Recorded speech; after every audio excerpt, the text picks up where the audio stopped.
it going? It's Johnny 5. Well, it's been 1 year since November 6th of 2022 of this truck running. And so I'm pretty stoked. This thing's been running great. Knock on wood that something doesn't blow up while I'm driving right now. But anyway, no, it's been awesome. I've been driving this truck as a daily for this entire year. Put about 12,000 miles on it, and it's been a lot of fun. I've been using it a ton for work, as far as moving equipment around and moving things around. The bed is actually full right now of welding equipment, so I can go do actually a solar array up at my property, so I'm pretty stoked on that. So it has been running a little bit longer than a year. It's actually been registered and actually on the road for a year straight now. 3 months prior to that was when I got it driving and operating, and then I had to go and finish the chassis harness with all the 12-volt systems as far as the lighting goes, as far as the blinkers, turn signals, emergency lights, you name it, windshield wipers, all that stuff. So it's been pretty fun.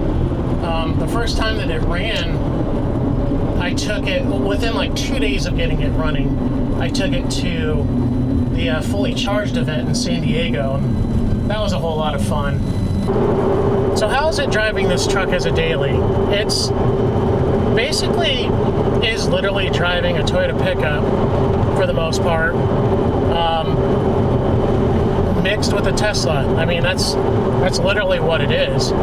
So when you drive it, like right now I'm cruising 55, 56 miles an hour down a highway, and it feels like I'm doing 70 because this truck is so bouncy and bumpy, and it's still a Toyota.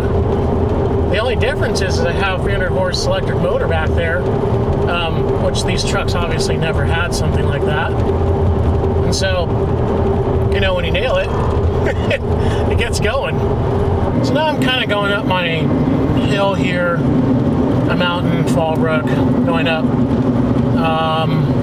Going to be going up about 1,300 feet within about 2 miles. So this is normally pretty damn hard on anything. Obviously gas engines included. Normally, I have another Toyota pickup that's completely stock, and when I go up this mountain, I'm first, maybe second gear, and it is not happy because of how steep it is. And this thing has the power to get up it, obviously, but it has so much of it that you have to be very careful because of how much torque you're putting on the axles and the whole drivetrain going up something like that. Here we go. Going up the mountain. So,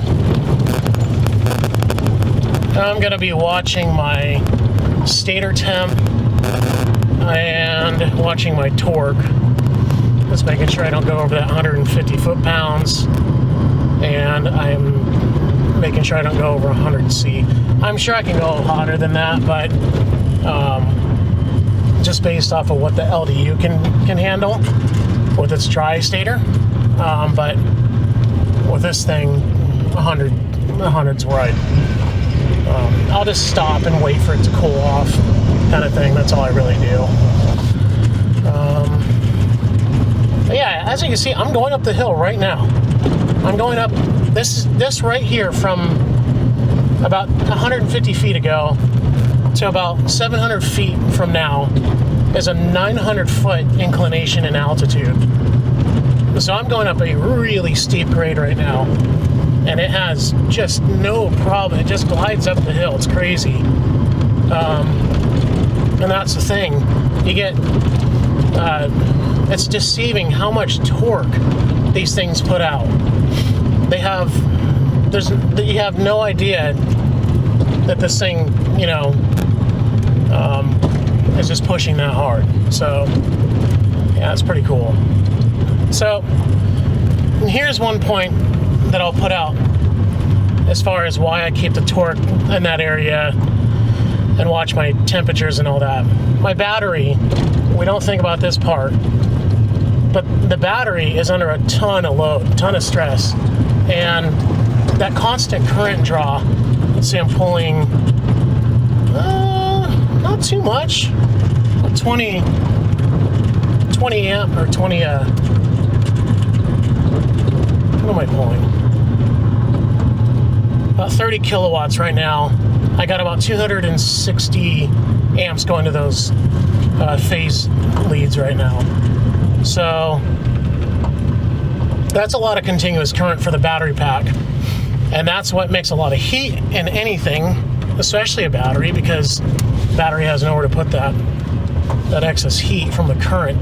Most of the heat actually comes from the bus bars. It's where the current's going. It's usually not the battery itself. Usually. Here we go. Okay, this is the steepest part of this hill. This is where I see the most torque. I'm at right at 150 foot-pounds. Continuous 330 amps. That's where I'm paying attention. And I tend to like kind of throttle and modulate. I'll try to let off when I can to get the battery just to give it a break. That's a lot of power. So anyway, we're here on my property. We just made it up 1,300 feet from the bottom. And, well, I guess I'll conclude it. Thanks for watching this, and I hope that was a cool, interesting last part of this video. And if you can, like, subscribe, and click the bell notification. That thing. Anyway, you guys have a good one. See ya.